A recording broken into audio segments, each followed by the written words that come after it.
Hi, everybody. My computer says it's 6:30, so I'll start talking. As your computer screen says, I plan to talk for about 30 minutes, maybe a little less. And then I'll invite questions before concluding with some next steps.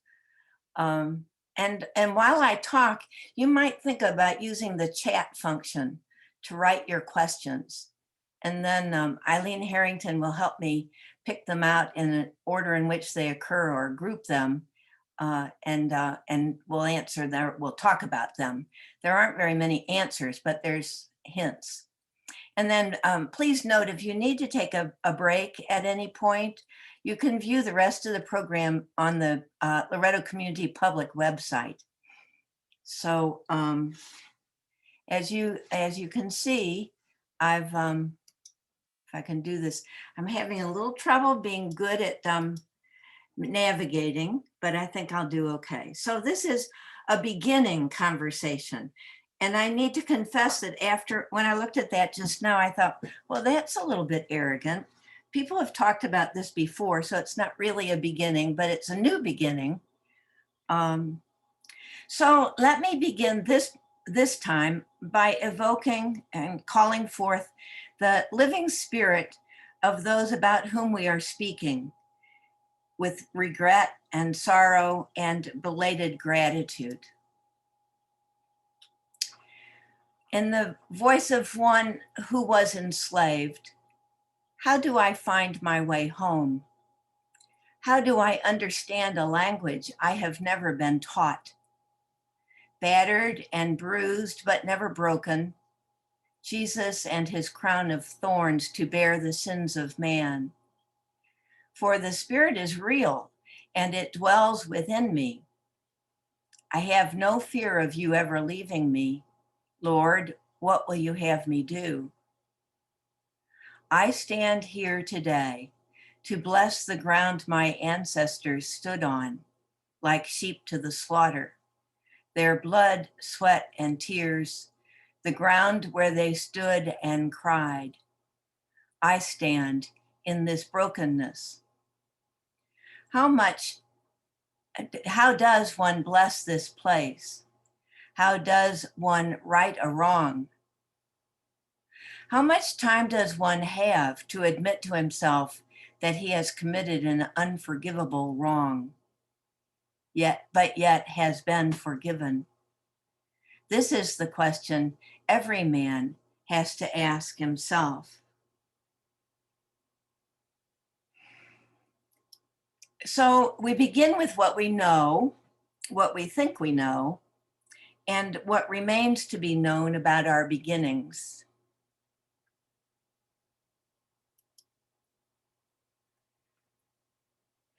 Much of what we know depends on the sources of our information, those we have relied on and those available today with the internet and all kinds of connections, those yet to be discovered and explored. The earliest accounts of Loretto were written by Catholic clergy, Bishop Spalding in 1844, Bishop Mays in 1880, and the journalist Benedict Joseph Webb in 1884. All of them wrote about the emergence of the institutional Catholic Church in Kentucky in an era during which Catholics are trying to prove themselves to the world, but especially to the Protestant culture of the United States. Even Nering's own writings were designed to convince and persuade Rome and the bishops in this country that his and Loretto's work fit neatly into the European image of the Catholic Church. We commissioned our own writing too. Anna C. Minogue, a journalist, was asked to write our story for the 100th anniversary in 1912. Her informants were reliable Loretto women. They also had the desire to show Loretto in the best possible light. Loretto members and close friends have written the Loretto story. Lots of pamphlets were written in the first half of the 20th century, highlighting Loretto's contributions and successes. Some were written by Loretto high school classes, some by the archivists, some by researchers working in our archives, some by church historians. And we even had a comic book.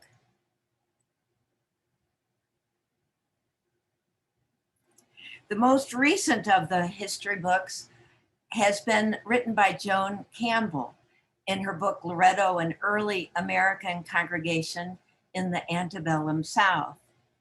And even the title of her book made it clear she was going to write about Loretto's slaveholding. Joan drew heavily on the earlier works of Mays and Webb and Anna C. Minogue and Sister Liliana Owens. She examined Loretto's earliest decades, seeking information that would place Loretto on the side of early abolitionists in Kentucky. And Joan was satisfied that she made the case she had planned to make. She gifted Loretto with a listing of names of Loretto's enslaved persons and made it possible for us to put up a memorial in the Loretto Mother House Cemetery to those both named and unnamed. There is another way, besides books and texts, to explore our past. We have this etching made in 1816. It was created physically in England, but it was etched in Belgium by a famous etcher, is that the right word? It shows little Loretto at about 1813, 1814, as Charles Nerinx himself thought of it, both what existed already and what he had planned. I usually laugh at what it portrays, since you can see there are mountains in the background and fantastic flora and a devotional image in the middle that didn't physically exist. Okay, but we were surprised at the interest that this etching, actually it's very interesting to a lot of people, but it caught the attention of a guy named Daniel Ackerman of the Museum of Early Southern Decorative Arts in North Carolina. He encouraged us to let this etching teach us about life at Little Loretto. First of all, he said, the tall mountains and the lush growth and the big river that runs along the foot of the mountains, you can't see it where you are, okay?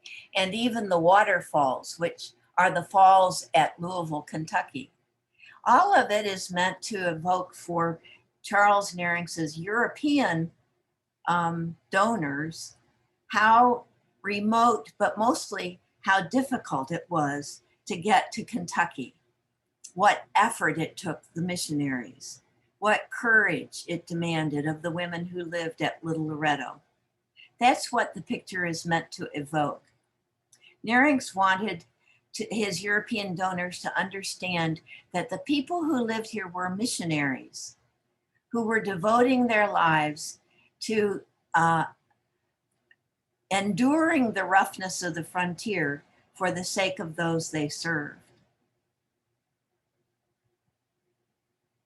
At the bottom of the etching is a legend that identifies each of the buildings. You can see it a little better here because I've written it over it. Even so, it's small, I know. So over on the right-hand side, the main building, the school and the chapel, is in the middle. Probably there never was a spire. And then in the foreground, the living space for what Nerinx called the orphans, which I believe was his name for those who lived overnight because their families were at a distance or their families were no longer living. And C is the kitchen and the refectory of the monastery, he calls it. You can see his European roots. I don't think the sisters ever thought they were in a monastery. And the important element that I want to point out tonight is that here at Little Loretto, I've always assumed there was just the sisters, the students, and Charles Nearings. But it turns out that there were others. That building back there, it's labeled the Servant and the Meat House. Right underneath, right beside the arms of the suffering Jesus in the devotional picture. So who's that servant? I never thought the sisters were assisted. We thought that we were self-reliant, independent, do-it-ourselves kind of women. But in fact, we know now that we had help. This letter in part says, August the 27th, 1812, I, Ann Rhodes, for the sum of $200 to be paid on the first day of November, to the Reverend Charles Nearings, do sell and deliver to him a Negro man slave named Tom and his heirs forever.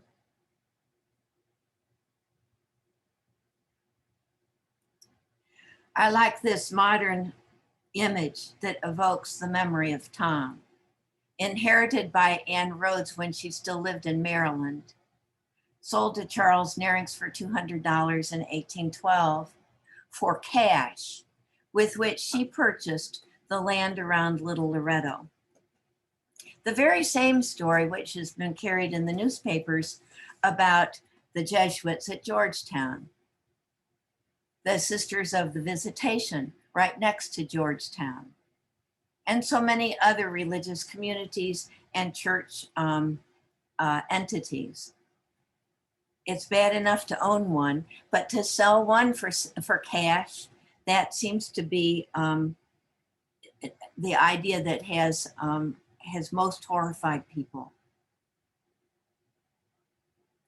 Tom probably spent his entire adult life as a Loretto slave, first at Little Loretto, and then when the sisters moved at Loretto Mother House.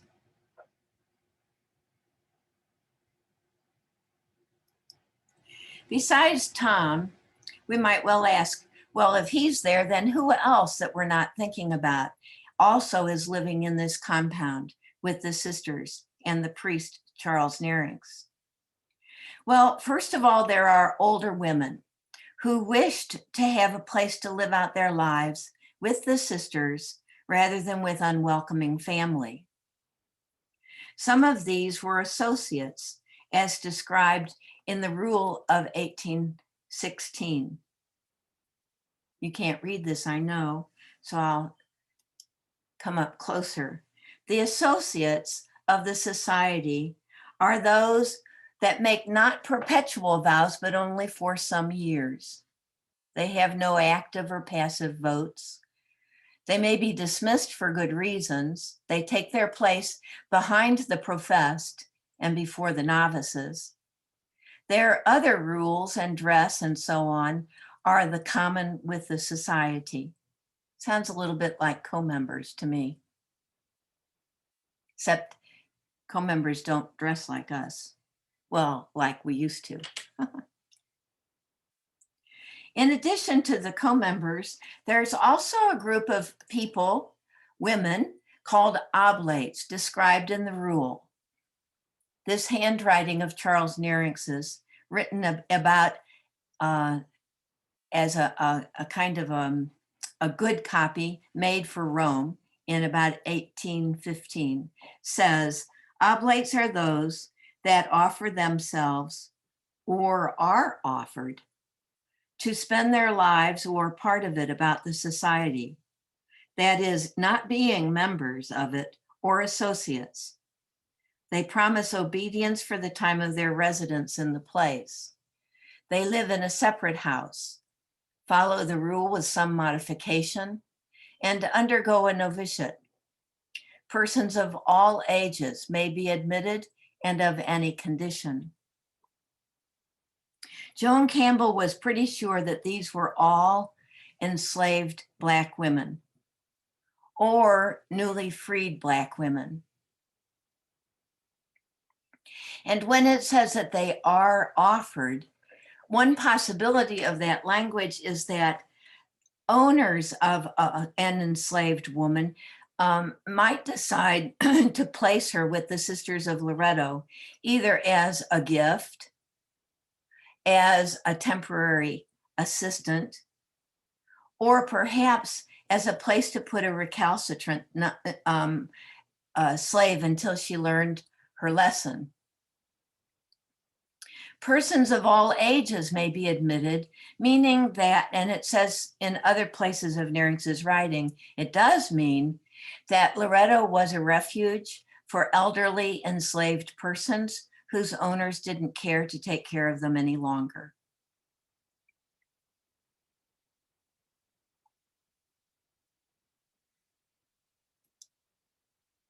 We might gaze at this for a moment. These pictures are from an art installation in Lexington that memorializes the ancestor spirits of enslaved persons who were sold at the market in Lexington. And these images are on translucent cloth that hangs in windows with light in front and in back of them.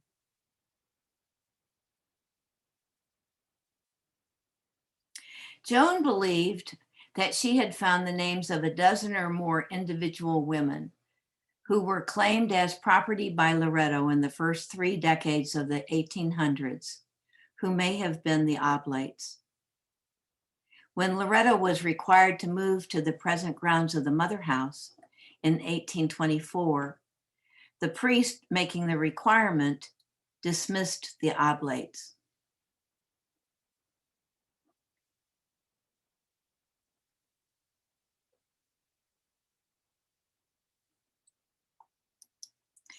This is a construction sketch for the convent built at Loretto Mother House right after the sisters arrived here in 1824. I put it on the screen because it challenges me to think again about who lives with the sisters. Is it only the sisters and their students? This is a large building. It's 25 feet across the front and 55 feet deep. Who built this building? Even if it was built by a contractor, and we know it was because we've got records for that, who was the labor? And who provided the day-to-day labor to maintain a building this size and to help with the activities within, particularly the cooking and the cleaning? I have never questioned that the pioneering image of our sisters included that they did all the work. But I think we need to wonder and study and find colleagues who can help us research that assumption. 10 years later, this building opened in 1834. This is Rhodes Hall as we know it. It was the first academy.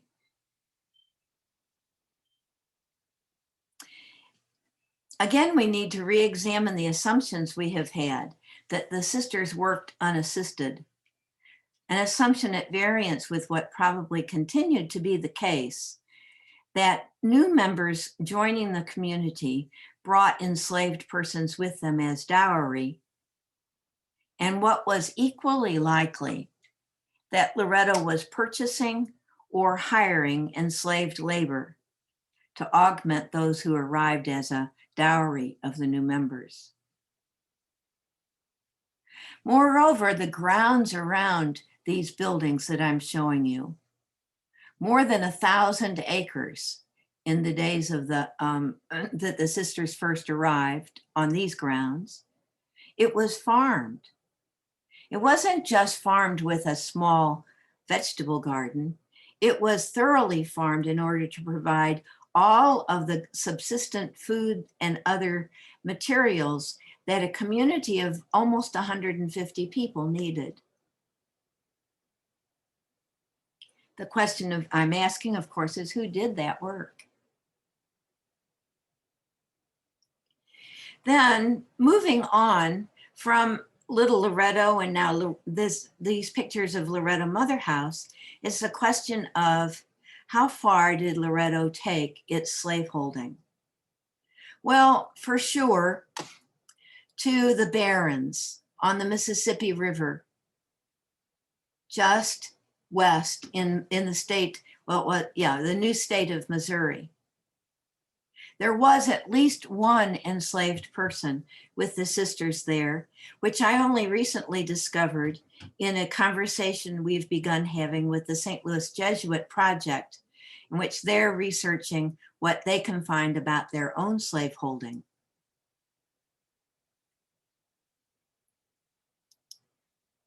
From Kentucky and from the barrens, Loretto expanded over the next 20 years. From Missouri, they went south to Louisiana under the guidance of the Bishop of St. Louis.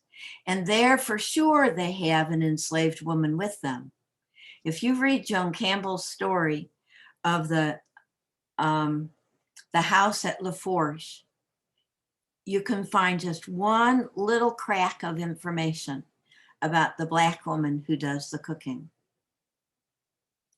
In addition to Louisiana, from the barrens, the sisters moved south, first to St. Genevieve, then to Cape Girardeau. And in both those places, they also had enslaved persons. They also had an establishment on the Arkansas River in the state of Arkansas. And I suspect that they had slaves there too, because that place in Arkansas was also a branch house from the Missouri houses. Then finally, there are the questions about, did they take enslaved persons to Kansas, to the Osage Mission? Did they take enslaved persons to Santa Fe? We went to Santa Fe in 1852.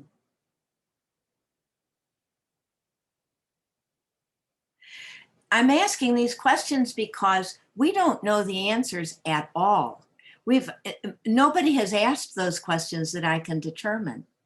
It hasn't been a part of our frame of reference because we're so certain that we were self-reliant. Well, maybe that's not the because, but that's what I think it is. So this is a photograph of 3 of our sisters in Taos, New Mexico, with Pedro, a man of the Taos Pueblo who was adopted as a child by one of the sisters. I show this picture because I know from other work that I've done that the word adopt in the culture of the Southwest and the West between Indian tribes and Indians and whites was often a euphemism for enslavement.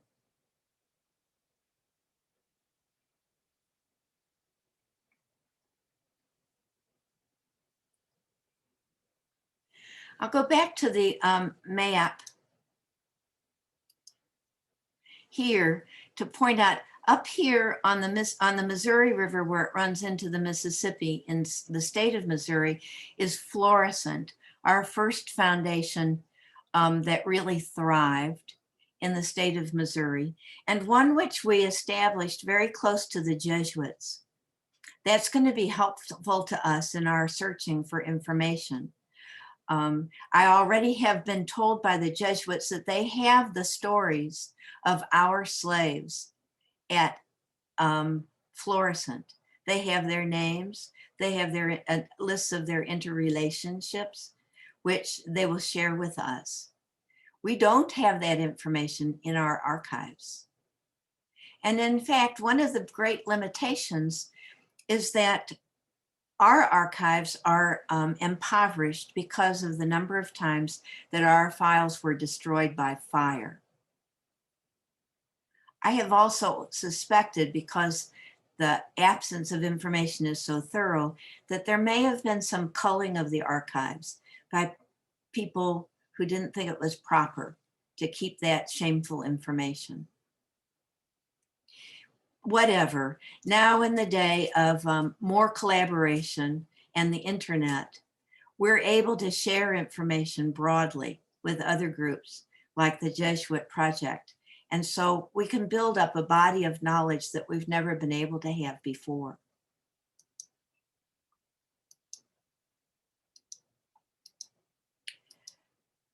So this is information that our one of the new pros, professionals at the archives has put together from the census records.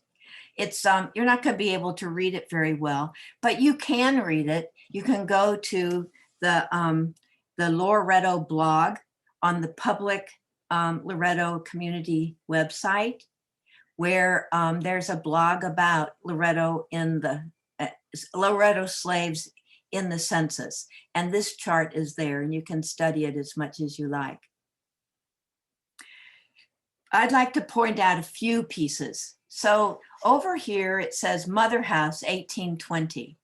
In the census records, it actually says Mother Ann's Community.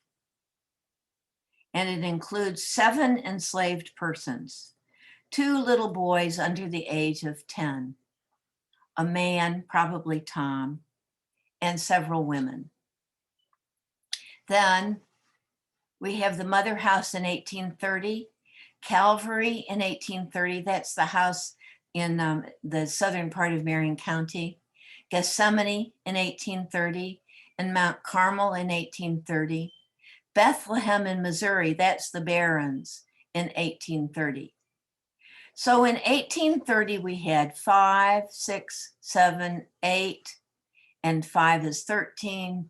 Another 5 is 18, 24, 25, 26 enslaved persons. And some places aren't listed on this record. At the Mother House in 1850, there were 5, 10, 15, 20, 23 enslaved persons.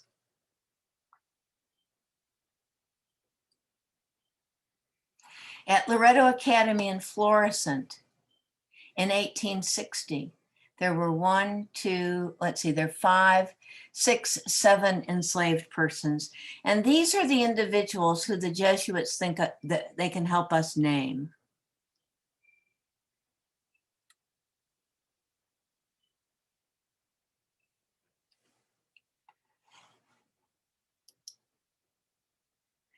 In the time of slavery in the United States, each enslaved person was valued at between, say, $500 and $800. That would at least be for a man, okay?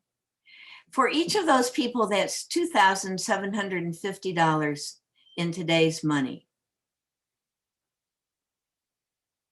So if there are 23 enslaved people just at Loretto Mother House in 1850, that means the sisters were holding $63,000 worth of, quote, goods.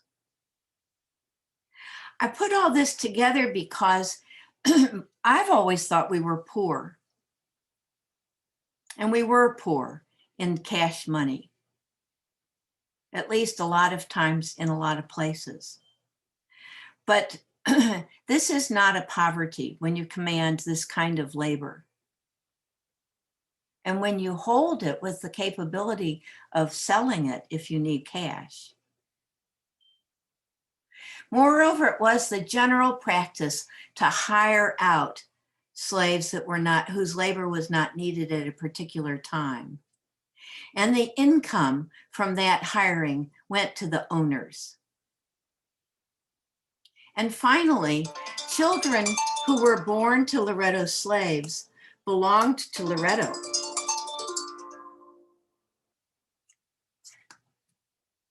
In 1850, Loretto claimed 14 children under the age of 10. Were they children who had been born into slavery on our land, in our company? All of these are questions for which we don't yet have the answers. But because having a legacy, like we talk about Loretto legacy so often, having a legacy means that you have assets and debts. And it's important to think about and ways that we can come to greater understanding, more information, a real reckoning of the legacy of our slaveholding and the related practices. In order to do that, we're going to have to make a commitment of resources and engagement of our own personnel with committed partners, because we're not going to be able to do this alone. We don't have the professional training, and we don't have the outreach to the bodies of people who have information and insight all by ourselves. We have to create this, and we don't have very much time.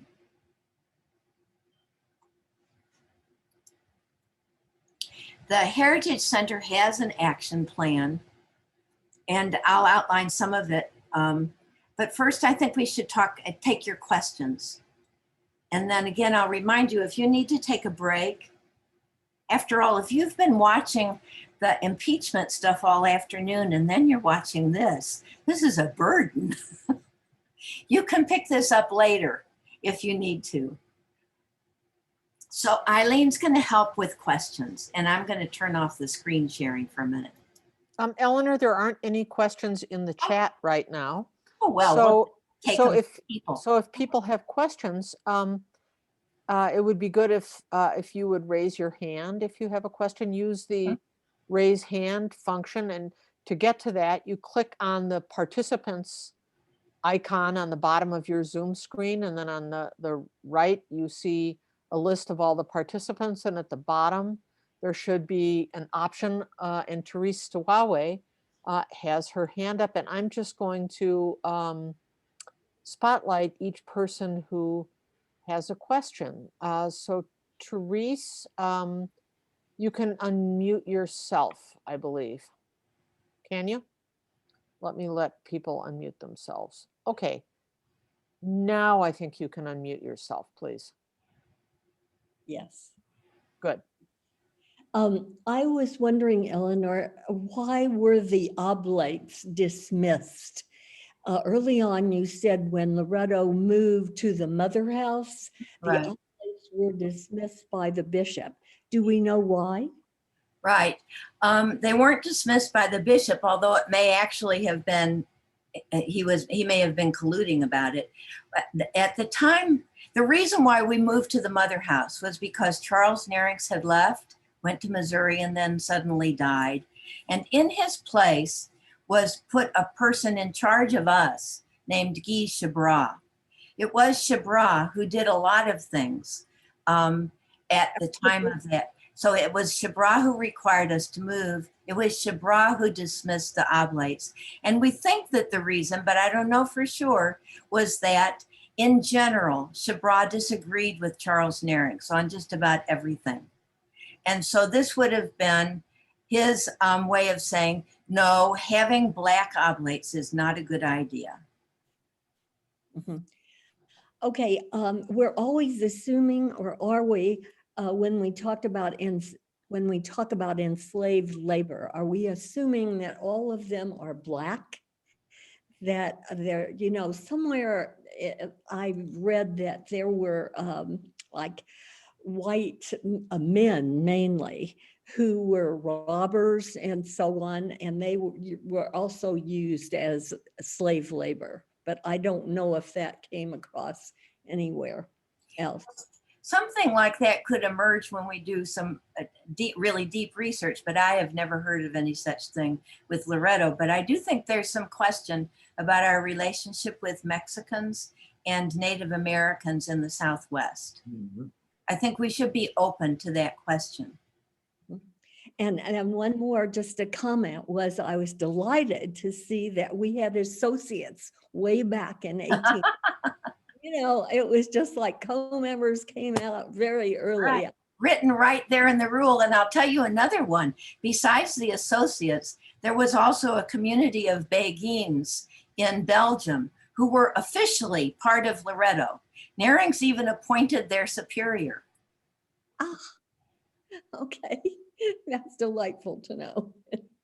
Thank you, Therese. I see Judy Pope, I think, in the conference room at the Mother House. And after the Mother House conference room, where you will need to unmute yourselves, please.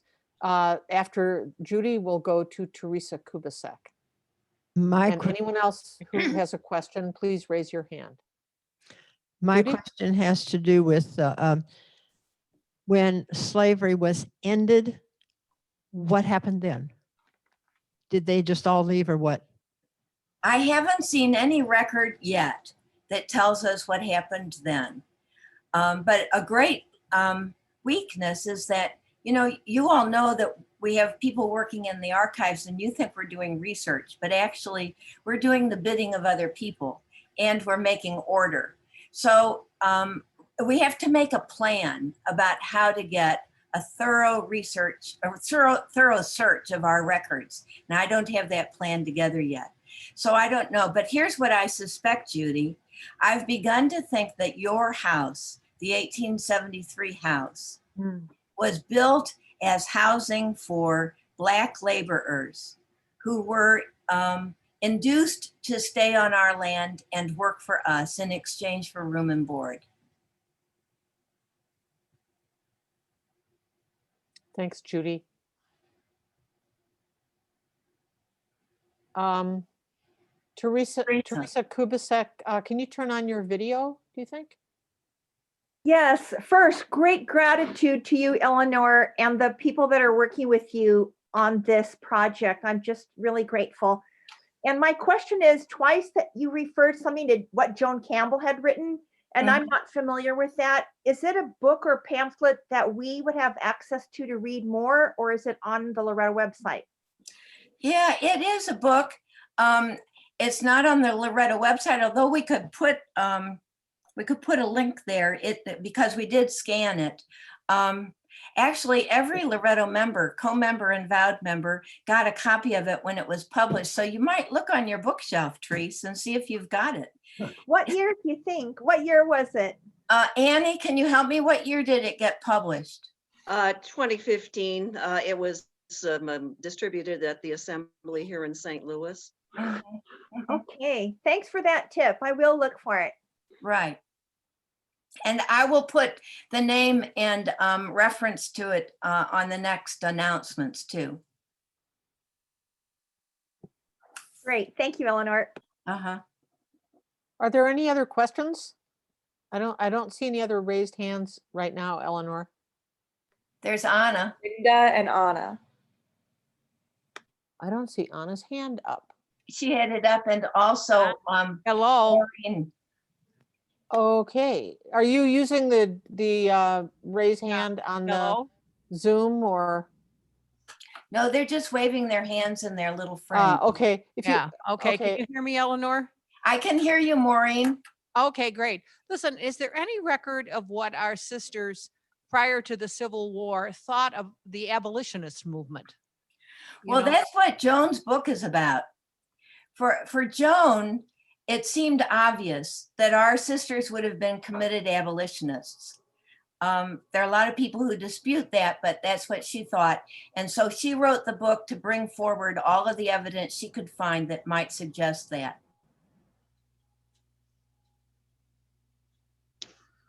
Hey, Eleanor, Anna, it's Linda. Actually, I think Linda Cecil has had her hand up for quite a while, so maybe you can. Okay, I just have to say to everyone, if you're not using the raise hand option at the bottom of the participants list, I don't know that your hands are up. So Bring down I your can't mic. call on you. But Linda Cecil, we'll go to you now. Well, thanks so much. Eleanor, this is just a excellent discussion and topic for us. I'm really grateful. One of my questions is there any record that any of the enslaved women ever joined the community? There's a record that 3 young women were taken into the novitiate and made vows in, I think it's 1824. Okay, It is Great. not clear that they were enslaved persons. okay. Annie, do you agree with that? Yes, I do agree with that. For those of you who are kind of new or kind of fuzzy on your recollection about Joan's book, I did work with several other sisters on the manuscripts over several years to bring it to the point at which it could be published, worked with a professional publishing company here in St. Louis and a professional editor who happened to be a Jewish woman, which was a delightful experience to work with. I have had considerable experience going to the conferences of the American Catholic Historical Association and the Conference on the History of Women Religious over the last 15, 20 years, and have done some presentations that use some of the materials that Joan uncovered, and have had some really very fine, broad-based professional discussion about that. So yeah, I commend the book to you. If you read it all at once or if you read it in bits and pieces, definitely. And Joan did want to have it be a discussion starter. And Eleanor, thank you very much. What you're putting together tonight is just great. Thank you. Anna, did you ask your question? No, I didn't. This is so interesting, Eleanor, and it seems like at this point where you are is wanting to go deeper into making the connections and figuring out whether or not how those people were held when they came to Loretto, if in fact they were enslaved or if they were treated in some other way. Of course, that's probably my massive denial or hope that they were. And then about Joan's book, my recollection is that there was a fair amount of discussion at the time she published that book, that some of that information was not reliable. And so I do remember, I think there was a discussion about that at the Mother House at one point. One of your researchers on the staff. So I think it's important to say that along with saying, and in Joan Campbell's book, it was stated, so that we know really what we're dealing with here. Yes. Let me clarify the parts that I can clarify. I myself have had really deep doubts about the veracity of Joan's conclusions. Joan wanted to know that Loretto was upright about slavery, and she wanted to show that Charles Nerinx was an abolitionist, and she wanted to assert that Mary Rhodes was a woman of color. Those 3 things she wanted when she started writing or when she started researching. I know from my own academic experience that that's a really tricky way to start research and likely to go awry. So that's point 1. Point 2 is that Joan worked in the era before the internet.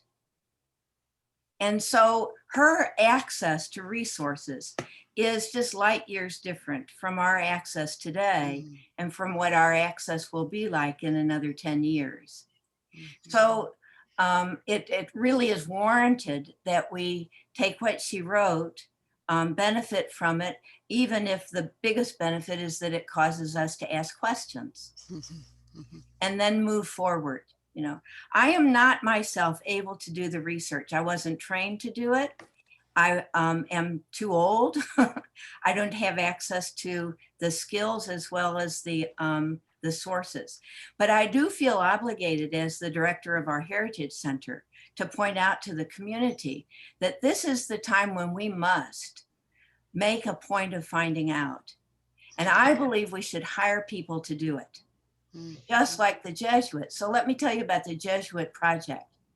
The St. Louis Jesuits, who are different from the Georgetown Jesuits, different in their culture as well as in their provinces. The St. Louis Jesuits have hired a team of 5 people.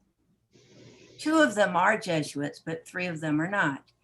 And they hired them in order that their records about Jesuit slaveholding would be thoroughly vetted, not just within their own archive, but by going beyond their archive to all other sources that they could put their hands on. So they've been in touch with Loretto about what we have in our archive that can confirm things or that can fill in gaps. For instance, recently they contacted me to say they had a letter of a Jesuit priest who was working at the Bardstown Seminary who asserted that there was a sister of Loretto supervising the Black workers in the kitchen. Could I verify that? Well, I could verify that our sisters worked at the seminary in domestic positions at a certain time because the sisters had so little money, they had to earn cash. So if there's a white woman and a Black worker, you can be sure she's supervising the Black worker. So that's an example. So, but the Jesuit project, here's its name: Slavery, History, Memory, and Reconciliation. Slavery is the fact. History is what we make of it. Memory is what's in the minds of the living descendants. And reconciliation is what we would like to have, but without knowledge that allows us to acknowledge and accept and really take responsibility for the truth. Without knowledge, we cannot find reconciliation. You remember that the effort in South Africa was called Truth and Reconciliation. And that's what I want to make a big plea for, is that we put our heads together and figure out how is it that we can take responsibility for this phenomenon that was a part of us. And I call it Loretto slave holding, because it's us and our behavior that we should look at. Thanks. That's great. Thanks, Anna. Eleanor, there's a question in chat from Mary Nell Gage, who is asking, what is known about the relationship between Julia Greeley and our sisters at St. Mary's in Denver? I think that Julia Greeley is the one that's referred to as a close friend of Mother Pancratia. Is that right, Mary Nell? Mary Nell, you should be able to unmute yourself. I believe that that's correct, but my understanding is that she worked for us at St. Mary's. And so then my question is, in what capacity did she work for us? Colorado was never a slave state.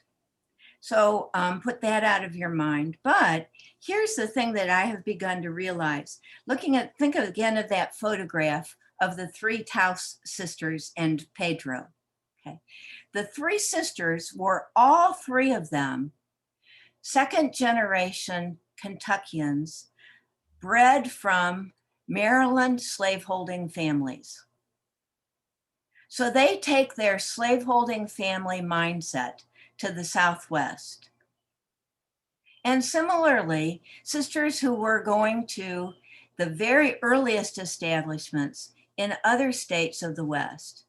Some of them, not all, but some of them are coming from the culture of Kentucky slaveholding.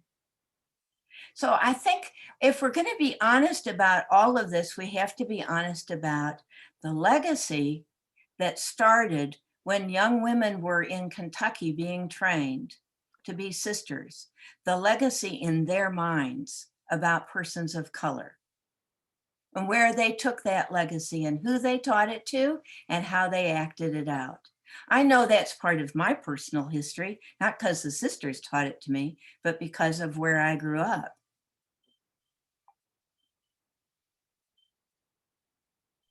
Okay, we have no other hands raised or questions in chat, Eleanor. Well, I think this is probably enough. We've been carrying on. It's been very good. Yeah, yeah. It's Very good. sobering. And we don't, I mean, there is so little that we know. It really, it's appalling. And then in another way, it's not appalling. It's just a journey that we need to get to. So if you know any, what I've been doing is asking around among the people who I know. Annie, you'll be glad that one of those is Walker Golar. He's been helping a lot.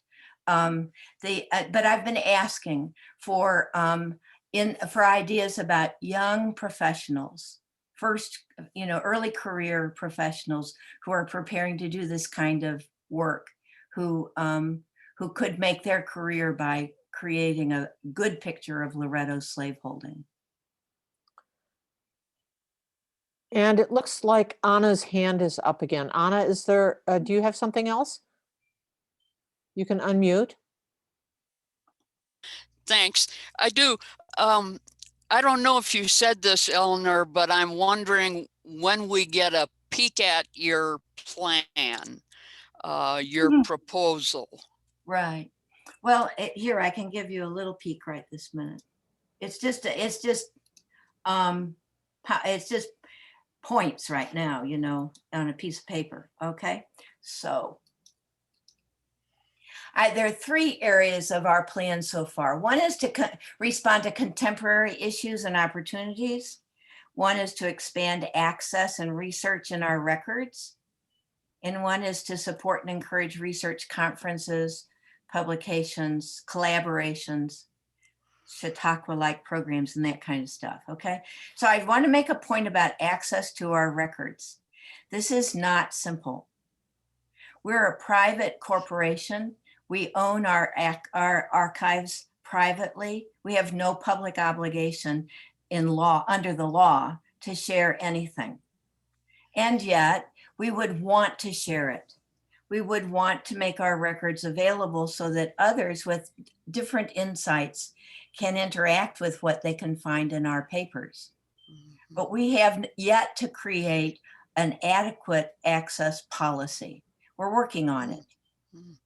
But it's in the long run, it's not a work of the archives. It's something the archives will write out, and then it's the leadership that will have to approve it, because it's the leadership that oversees ownership of everything Loretto.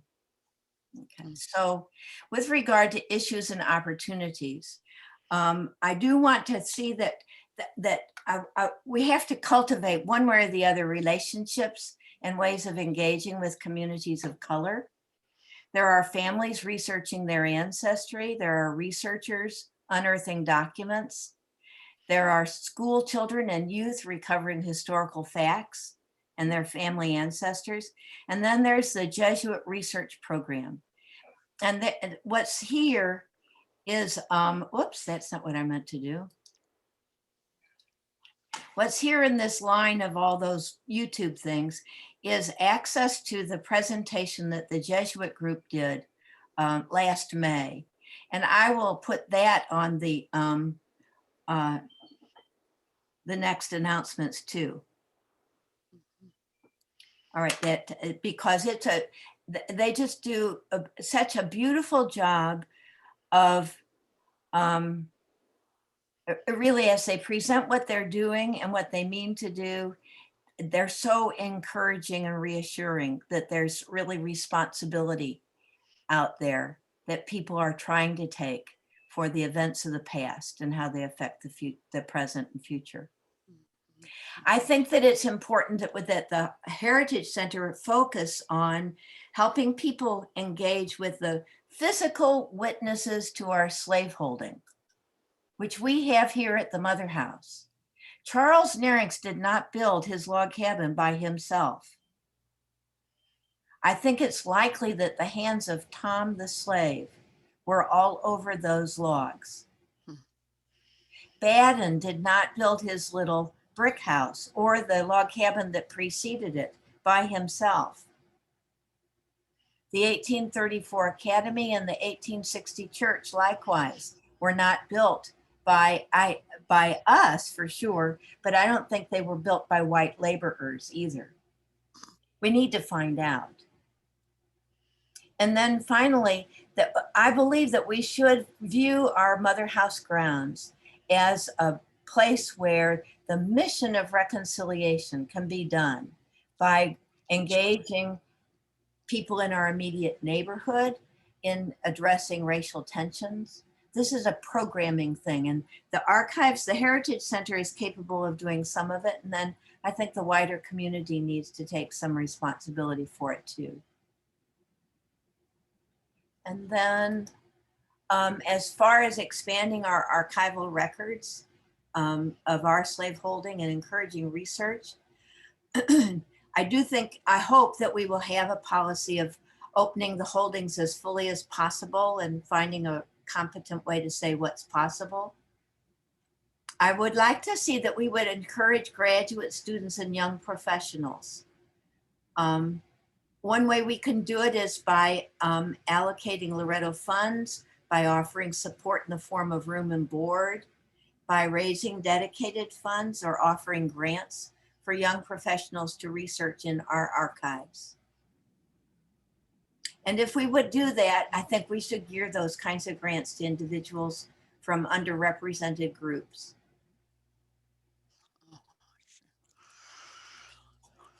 And then finally, I would love to see us engage in real active interaction with other research groups and researchers. We already have a really nice collaboration with the Dominican sisters who are really digging into their slaveholding history as well. And with the Sisters of Charity, who have had an ongoing research into their slaveholding for years. Okay. I would like to, I'll end by saying, the one thing I really would like to do is to update our list of individuals who we held or used in bondage. There are at least a couple of errors in the list that Joan Campbell left us that she couldn't have known were errors, but I think we need to update that. And then I think that we should commit to finding the descendants of those persons who we enslaved, but I think we have to do it very thoughtfully. We have to find help for that project so that we are not offensive, that we don't take more ownership of the project than belongs to us, and yet that we make ourselves useful to people who want to know their family histories. So I'll end by telling you what the Dominicans and we are planning. The pictures, the picture that I started with of the Black man and the two Black women, those images that come from an art project, we have the opportunity to have similar images made for us and to hang them in places that are appropriate at our Mother House. And the artist says they need to hang on grounds where healing is needed. And we are that kind of place. And so are the Dominicans, who are working very hard to have some of those hangings available to them as they celebrate their 200th anniversary next year. So we're working in collaboration with each other on that.